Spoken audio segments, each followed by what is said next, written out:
बीकानेर के छात्रों को केंद्र सरकार की नौकरियों में, जो कि हम केंद्र सरकार की नौकरियों के लिए बच्चों को तैयार करते हैं। अब आपके मन की पहली जिज्ञासा यह होगी कि आपने खुद इस पृष्ठभूमि में पहले क्या कर रखा है। तो जी, मैं बेसिकली पिछले 13 वर्षों से बीकानेर में रह रहा हूँ और मैं बिहार पटना का रहने वाला हुआ। डिग्री जो है बीटेक कर रखा हूँ मैं, तो डिग्री के माध्यम से मैं एक इंजीनियर हूँ।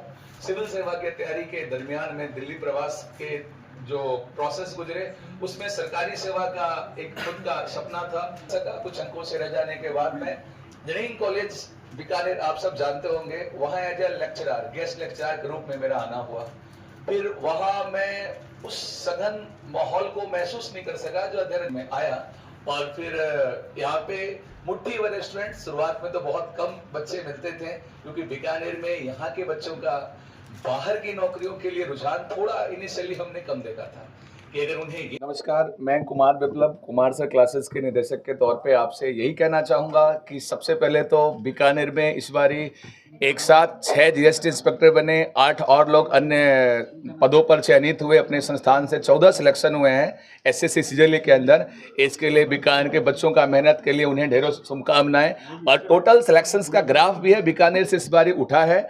और कुमार सर क्लासेस अपनी प्रतिबद्धता को लेकर के समर्पित है कि अगले साल तक जो बीकानेर की पुरानी कुछ साल पहले की पहचान थी, सैकड़ों सिलेक्शन देने के एसएससी सीजीएलई में, उसको पुनः स्थापित करेंगे। धन्यवाद।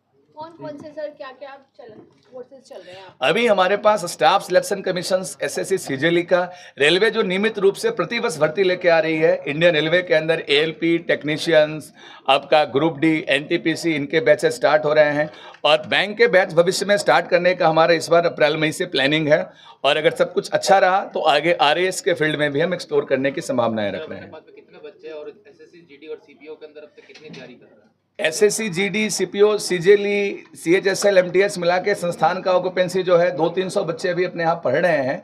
सीजीएलई देने वाले बच्चे जो हैं प्रतिवर्ष लगभग 35-40 होते हैं, क्योंकि उसके लिए ग्रेजुएशन एक क्राइटेरिया है, तो उसकी संख्या थोड़ी घट जाती है।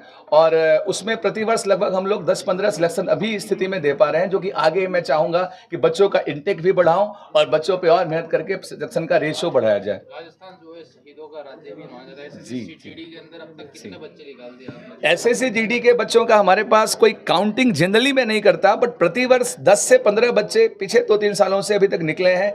और पीछे काउंटिंग न करने का रीजन जो रहा कि बेसिकली हम जीडी को समर्पित बैचेज कम लगाते हैं। वो बैचेज जो हमारे होते हैं वो होते हैं सीजीएलई के लिए, उसमें जीडी के बच्चे पढ़ के सिलेक्शन लेके जाते हैं। सीएपीएफ के अंदर कितना? जी बिल्कुल, सीपीओ के अंदर लगभग पिछले 2 सालों में 8 सिलेक्शन अपने हाथ से हुए हैं और अभी इस साल का फाइनल रिजल्ट आना बाकी है। उम्मीद है इसमें भी 4-5 बच्चे सिलेक्टेड होंगे। सक्सेस रेट क्या रहती है सर इसकी? देखो, सक्सेस रेट की बात करूं तो अपने यहाँ लगभग 40% के आसपास है। अगर हम बात करें 100 में, तो 100 में 40 बच्चा जो एलिजिबल होता है एक या दूसरे साल, जरूरी नहीं है कि पहले साल में, पहले या दूसरे साल वो सफल हो जाता है। बीकानेर में क्या स्थिति है रिजल्ट की? बीकानेर में रिजल्ट की स्थिति तुलनात्मक रूप से मैं बात करूं तो शायद हमें सिलेक्टेड बच्चे बता रहे थे कि 12-13 जीएसटी इंस्पेक्टर बने हैं टोटल, उसमें बीकानेर में उसमें से 6 बच्चे अपने यहाँ से पढ़े हुए हैं। और मैं कह सकता हूँ कि हम लोग अपने आप को बीकानेर के बजाय समस्त राजस्थान के स्तर पे सोचना शुरू कर दिए हैं सर। अगर थोड़ा मेहनत करेंगे तो राजस्थान और भारत के स्तर पे बीकानेर का सीजीएल के क्षेत्र में पहचान बनाया जा सकता है। टीचर है जो आपने